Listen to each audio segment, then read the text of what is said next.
What makes a good friend? How one treats another person should be more important than looks or income. While there is no perfect person, some personalities will work better with others in friendships, and this is okay. While we all look for different qualities in a friend, there are some essential qualities most of us want, including kindness and compassion. A good friend is someone who you can be yourself with and around whom your mood improves. Think about your best friend. What makes them your best friend? The friend above all others. Maybe you have several best friends. In childhood, it might it might have seemed easier to make friends, but in adulthood, it can feel quite difficult at times. I once asked a young client what made her best friend the best of her friends. Her answer, because we both love the color pink, seemed logical to me. Some of us have had many good friends, even if some lasted for only a while. I have not had the luxury of having the same best friend for my whole life, but I have had many good friends along the way who I credit for teaching me what a good friend is, each one entering my life when I needed them. While specific personality traits might differ from person to person, here are some of the qualities most of us look for: to respond in a compassionate way, while for others this applies kindness and understanding. Treating others with respect should be the bare minimum. Number two, you feel good when you are with them. A good friend is someone who you can be yourself with and around whom your mood improves. They make you feel good about yourself and who you are. Number three, they are willing to apologize and admit when they're wrong. The ability to admit to shortcomings is a highly undervalued quality in a person. A lot of growth can come from the ability to admit when one is wrong and to apologize accordingly. It shows maturity, compassion, and high self esteem. The ability to admit when they are an inevitable part of being human. So it's essential to find a friend who can handle this with grace and maturity. Number four, they have time for you. In today's era of constant, constant, constant availability, it can be difficult to imagine not being easily accessible. However, if you find that the person is not responding to messages or calls or seems to never have time for you, this might be a sign that they are not able to be a good friend to you right now for whatever reason. Know your worth and when you are not being fully valued. If you feel ignored or pushed aside, this person might not have enough time for you or might not share the same desire for the time together. Having different priorities than us does not make the other person unhealthy, but it will improve the chances of our connecting on a deeper level while decreasing the need for unnecessary pain or arguments if they are more aligned. Number five, trustworthy and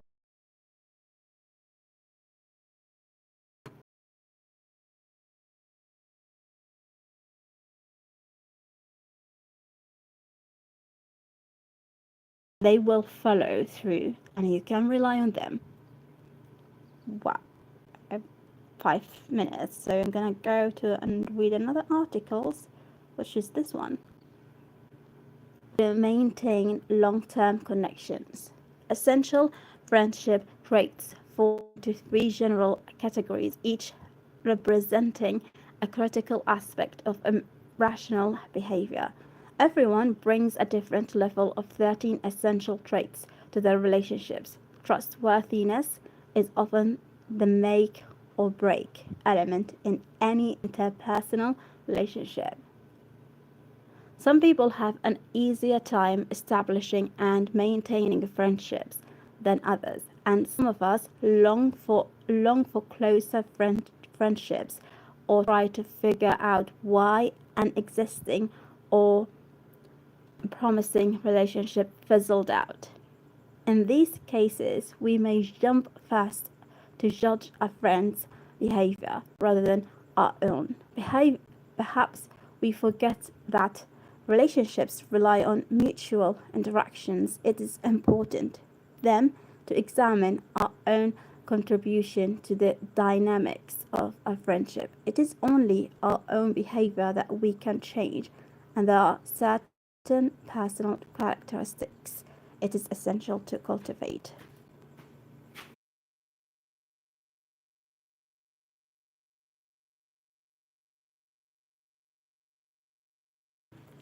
What am I? Cultivate. Where is it? Okay, something in cultivate, but I can't really. It is important then to examine our own contribution to the dynamics of a friendship. It is only our own behavior that we can change, and there are certain personal characteristics it is essential to cultivate to build healthy, lasting friendships. Friendship traits. How much do you agree with each statement? Number one, I am trustworthy. Two, I am honest with others. Number three, I am generally very dependable. Number four, I am loyal to the people I care about. Number five, able I am easily able to trust others. Number six, I experience and express empathy for others. Number seven, I am able to be non judgmental. Number eight, I am a good listener. Number nine, I am supportive of others and their good times. Number 10, I am supportive of others and their bad times. Number 11, I am self confident. Number 12, I am usually able to see the humor in life. Number 13, I am fun to be around.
These traits fall into three general categories, each representing an essential aspect of relationship behavior.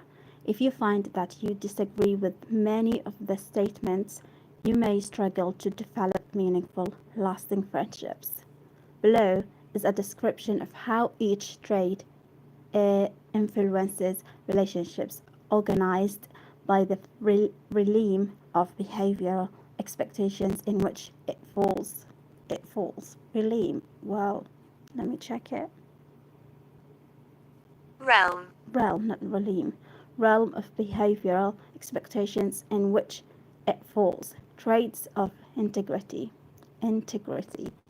These qualities represented by the first five traits on the list above are related to core values held by most cultures: trustworthiness, honesty, dependability, loyalty, and as an interrelated quality, the ability to trust others. Let me check this one here. Interrelated. Interrelated. Interrelated. Interrelated. Trustworthiness is often the make or break element in any interpersonal relationships. Any breach, regardless of perceived magnitude, can devastate a relationship. Trustworthiness is comprised. Let me check it. Comprised. Where am I? Forgot. Comprised of several components, including honesty, dependability, and loyalty. And while each is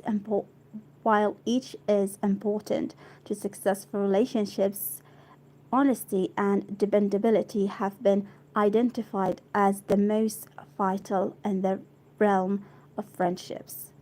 Honesty requires that we speak openly from the heart and incorporate objectivity into our words. Being dependable means that friends can count on you to be there when you say you will, to do what you say you will, and to be willing to stand up for friends, especially when they can't stand up for themselves. If you are as likely friends down as come through for them, the relationship often becomes superficial, less engaging, and even resentment provoking if it doesn't end altogether. Loyalty is valued early on in all of our relationships. From the time we make our first friendships, we need friends who won't spill our secrets to others, gossip about us, or allow others to criticize us.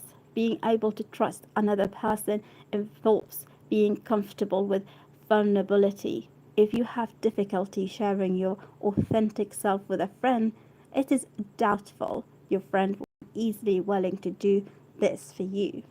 Traits of caring. These qualities represented by the traits listed as numbers 6 to 10 above include empathy, the ability to withhold judgment, effective listening skills, and the ability to offer support in good times and bad. These traits require personal insight, self-discipline, and unconditional positive regard for our friends. Empathy is the ability to understand what is going on with a friend, to recognize how he or she is feeling, and to interact and respond accordingly. The ability to be non-judgmental reflects our ease in accepting a friend's choices, regardless of how they may differ from our own. Good listening skills are essential to allow the communicating of intimate thoughts, feelings, and experiences. This sharing is a gradual process of give and take that deepens over time. Being supportive of others in their bad times is a defining quality of a good friend, but being supportive of others in their good times is also essential. The saying goes, everybody loves a winner, but for some of us, this just isn't so. If you have trouble celebrating another's good fortune and experience envy or even bitterness, this may limit the depth of your friendships. Traits of congeniality. Don't know how to pronounce this one here. Let me check it. Congeniality. Congeniality. Congeniality. Congeniality. Traits of congeniality. This group, representing by the final three traits listed above, includes self-confidence, the ability to see the humor in life, and being fun to be around. This trio, is it trio? Let me check it.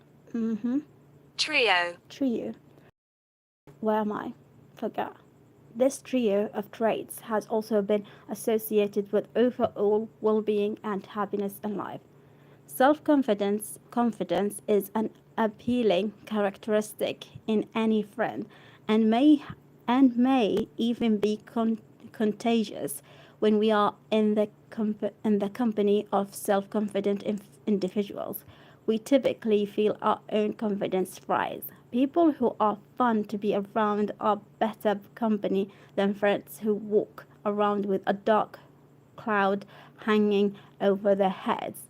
The former handle challenges in proactive ways and keep negative experiences in perspective.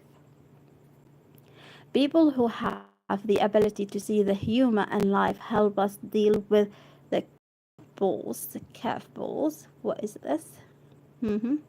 Curveballs. Or spitballs life tosses at us. We all benefit from friends who are able to keep us from taking life too seriously. Before you can increase your friendship quotient, what is this one? Quotient. You must admit that the need exists. Remember, everyone brings a different level of the 13 traits to their friendship, to their relationships. However, the very best friends offer a generous helping of this baker's dozen. Take an honest look at your own behaviors and see if you need to raise your friendship quotient. Again, this word, I forgot how to pronounce it. Quotient to raise the likelihood of maintaining the close connections you desire. Well, finish this article. Do I have time? Yeah, I have time to another article. Let me close this one, go for this one. 7 ways people end friendships. Ripping off the band-aid versus the slow burn. Friendships are key to satisfaction. Rivaling. This one here, how to pronounce it correctly? Rivaling relationships with family and romantic partners to provide often lifelong support. And what's this word? I don't know how to pronounce it. Unencumbered by the demands of genetic influence or typically sexual entanglement.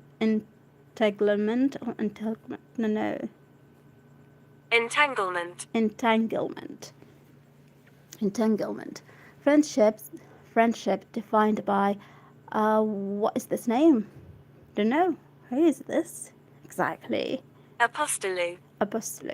Apostolou in a recent research paper in the journal Personality and Individual Differences 2023 is a long-term relationship of mutual affection and support between genetically unrelated individuals that serves important functions of support and assistance, favored by evolutionary forces of survival.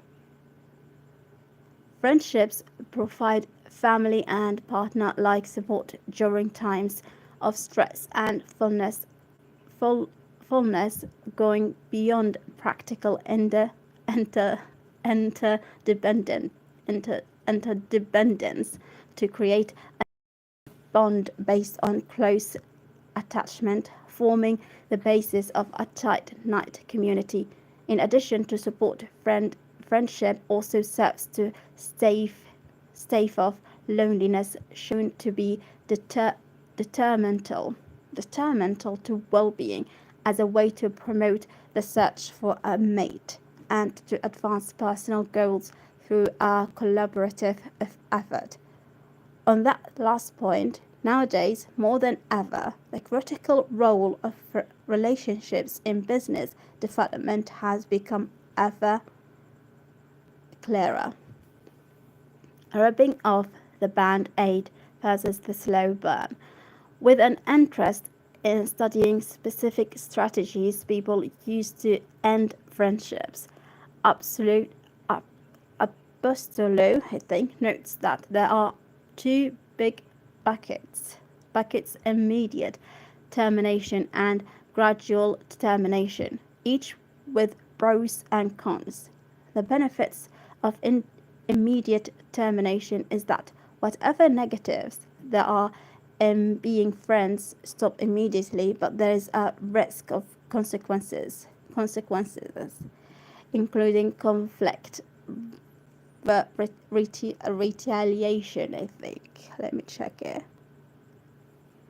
Retaliation, and unnecessary harshness, along with burning bridges. Gradual termination is more palatable or blatable. Let me check it. Is it palatable or blatable? Palatable. Is palatable, leaving room for continuing acquaintanceship, less risk of conflict and retaliation, and keeping the door open to either rekindling the friendship or gaining benefit from the other person, who may, for example, have useful expertise independent of being a suitable friend. People end friendships for several reasons, including loss of affection, clashing of values, and distress in their friendship, such as betrayal, as well as due to selfishness, romantic involvement, the dreaded friend zone, drifting apart, lack of frequent interaction, and I think it's like whatever. Let me check it. Interaction. Well, interaction. How do I didn't know how to pronounce this one? Interaction and disapproval by family and friends, developing a granular understanding of how friendships end. Well, don't know how they end. Granular. Developing a granular understanding of how friendships end. So, with the above in mind, how do people end friendships? Apostolo conducted a two-stage study consisting of first, qualitative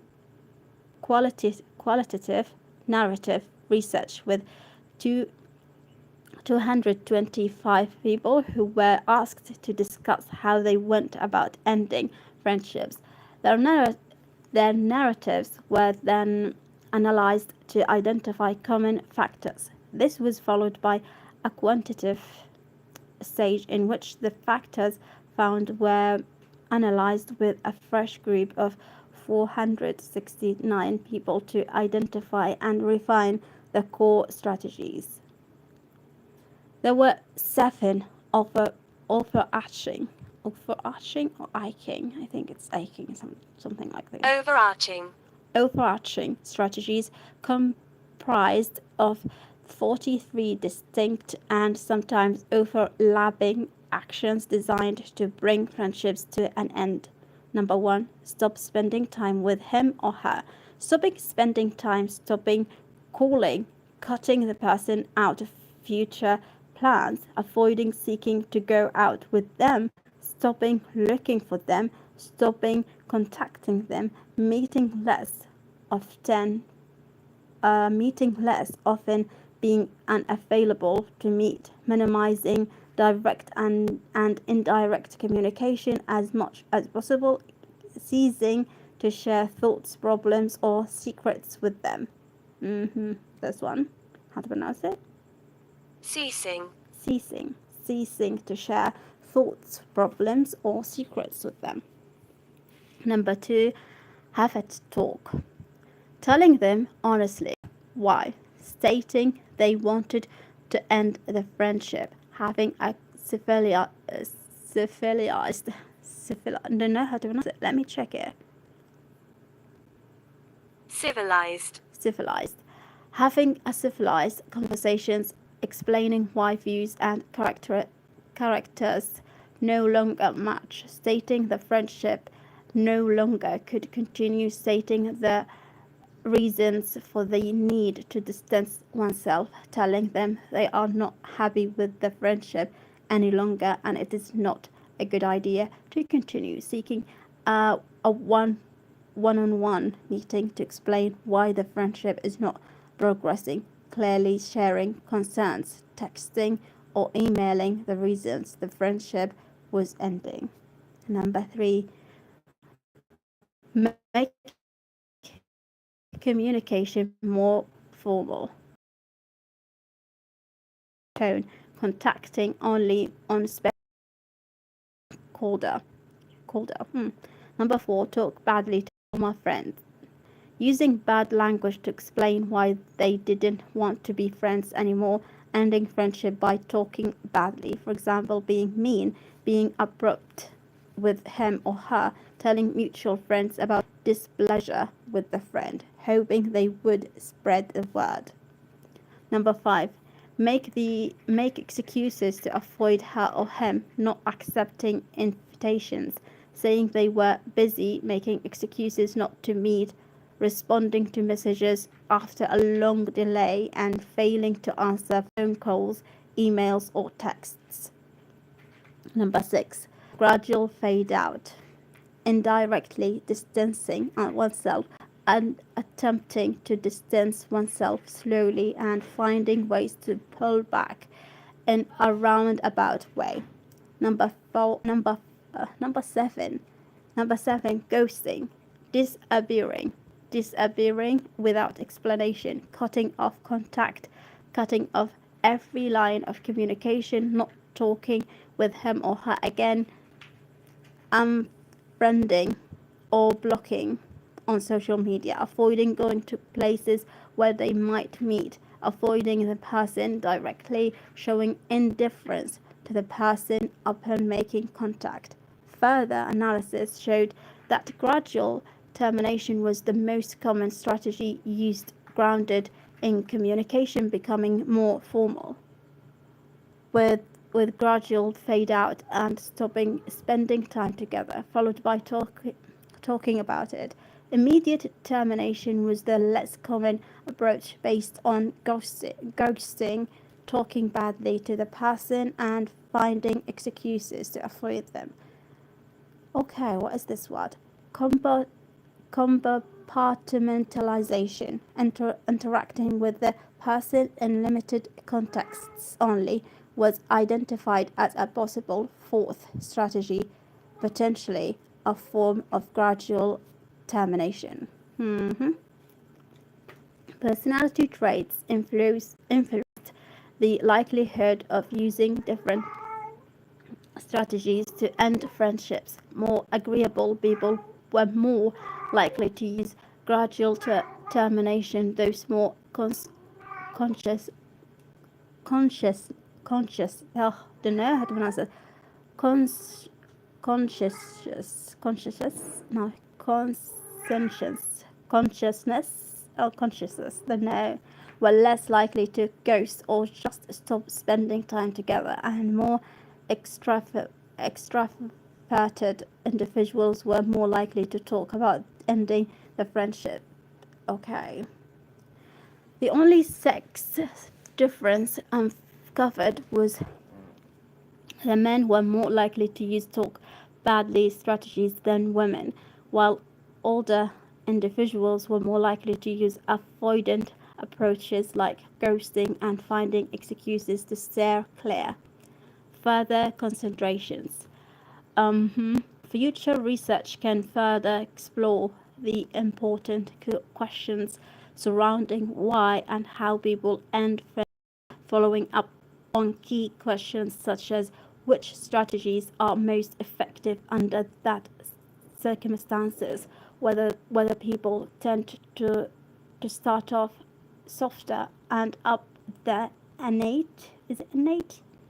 Well, I suppose it is innate. Anti. Not innate. And I think my connection is bad. Okay, what is it? Softer and up the ante if the person doesn't get the hint, and what the consequences of different strategies are, such as ghosting versus talking through the friendships. And the research is important of furthering the general understanding of how relationships end, especially when business and personal relationships overlap more and more. In these times of quiet quitting and quiet firing, explicitly, explicitly, explicitly articulating common practices for beginning, maintaining, and terminating